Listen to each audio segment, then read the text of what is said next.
The sequel to the Academy Award-winning sci-fi flick Dune Part Two is almost upon us, and while the 2021 adaptation of Frank Herbert's sci-fi classic had managed to please audiences with its intricate world-building and crisp storytelling, it left us with a massive cliffhanger and a thirst to know what happens next. We know that you have a lot of questions, and as such, here's everything we know about the upcoming sequel so far, starting off with where we last left off. Well, the first part of the series beautifully introduces us to the history and politics of the world of Dune. The story ended on a pretty major cliffhanger. At the end of the film, we see Paul Atreides and his mother, Lady Jessica, join hands with the Fremen in order to bring peace to the desert planet of Arrakis. While returning to the home of the Fremen, Paul spots one of the Fremen riding a sandworm, a humongous monstrosity that lurks below the sands of the desert planet, something that he'll eventually learn to do himself. Denis Villeneuve, the film's director, had always planned on splitting the 800-page novel into two halves, as part of the deal between Legendary and Warner Brothers. In an interview with IndieWire, he also revealed that the reason he had chosen to finish the first film was so that it would keep audiences wanting more, and he sure succeeded in doing just that. Next up, what's the plot of the second film? The second part of the series will be focusing on Paul's rise to power alongside the Fremen, as well as the subsequent rebellion against Emperor Shaddam IV.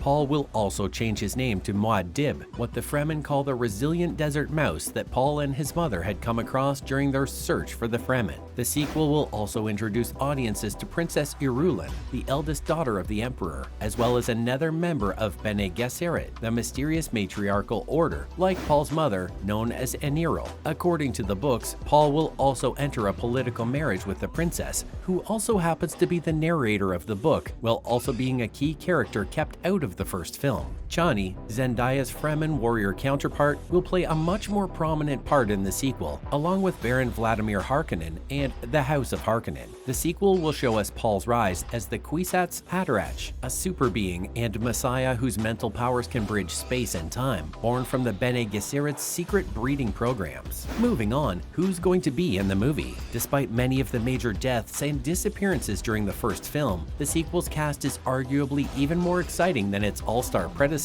Timothée Chalamet will of course be returning to the lead role as Paul Atreides, alongside Rebecca Ferguson, Zendaya, Javier Bardem, and Stellan Skarsgård. Other stars who will also be joining the ride include Josh Brolin, Dave Bautista, and Stephen McKinley Henderson. There are also quite a few new faces as well, such as Austin Butler as Feyd-Rautha Harkonnen, Florence Pugh as Princess Irulan Carino, Christopher Walken as Emperor Shaddam IV, and Léa Seydoux as Lady Margot. Following up, will there be a third film? Director Villeneuve has expressed interest in adapting the 1969 sequel novel Dune Messiah into a third film as well. However, as of right now, only time will tell if that will ever come to pass. In case it does pan out, then we'll be able to see Paul's vision of an intergalactic holy war raging in his name come to the big screens, as the war where the Fremen slaughter billions in Paul's name comes in this book. There are also quite a few more books in the franchise, and fans sure do wish to see all of them adapted with as much love and care as the first one is being given. Considering all of the positive ratings and massive box office returns, we won't be surprised if that ever does end up happening, making a Dune cinematic universe the likes of all the Marvel and Star Wars films. While audiences have been eagerly awaiting the chance to have another look at the mysteriously beautiful world of Arrakis, Legendary Pictures and Warner Brothers have yet to release a trailer for the film. However, considering that filming has been moving along according to schedule, we should expect a trailer sooner rather than later. And finally, when's the release date? The sequel film will be released much earlier than expected, thanks to Disney delaying the release of Marvel Studios' Blade. For now, Dune Part 2 has been scheduled to release on the 3rd of November 2023, 2 weeks earlier than its previously set date. While the wait may be long, you can help pass the time by playing the Dune games or even reading up on its many literature variants. Meanwhile, in other news, there's quite a lot that we can expect to see in the upcoming sequel.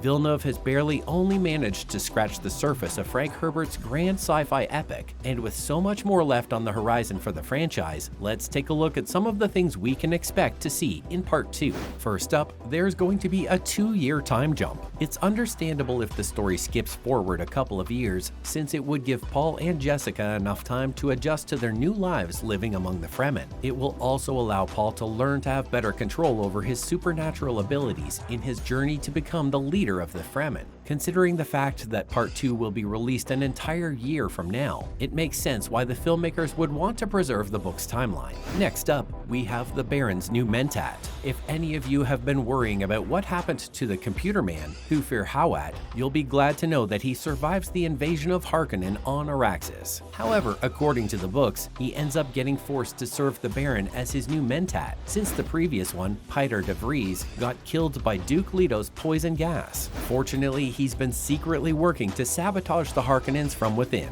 Following up, Gurney Halleck is going to return. Josh Brolin's Gurney Halleck also managed to survive the invasion as well, and although we last see him storming into battle against the Harkonnens, the film never shows us what happens to him afterward. In the books, he ends up becoming a smuggler during the 2-year time skip, taking somewhat of a Han Solo route, before finally reuniting with Paul and Jessica later on in the series. Moving on, Paul will also ride a sandworm. Paul eventually learns how to ride a sandworm in his journey to becoming the leader of the Fremen. For now, we only caught a short glimpse of another Fremen riding one of these great beasts near the end of Part 1. We'll definitely be seeing Paul riding one of these worms, just like how Daenerys Targaryen flies on her dragons. At the halfway point of this list is the birth of Paul's sister. Paul foresaw that his mother was pregnant with another child in the first film, and that child will become a pretty important character later on in the story. According to the book, Paul's sister Alia is born with his mother's powers after she drank the water of life. She's a remarkable character in the Dune universe because she already learns how to think and talk just like an adult by the age of 2. Coming up next is Paul and Chani's future. We already saw visions of Paul and Zendaya's Chani becoming a romantic couple during the first part of the series, and the sequel film should see that future come to fruition. Plus, Chani also ends up bearing Paul's son, Leto II, in the books, who unfortunately gets killed during an attack on a Fremen outpost. The penultimate entry on our list is Paul becoming the new emperor. After successfully managing to defeat the Harkonnens and also confronting Emperor Shaddam IV, Paul convinces him to surrender his throne in exchange for taking his daughter Princess Irulan's hand in marriage. This outcome was already hinted at in the first film, with Paul arguing that it would not only help end Shaddam's rule over the universe, but also prevent a war between the great houses. And finally, Paul loses control over the Fremen. In a surprising plot twist, despite managing to gain control of the Imperium, the book ends with Paul losing control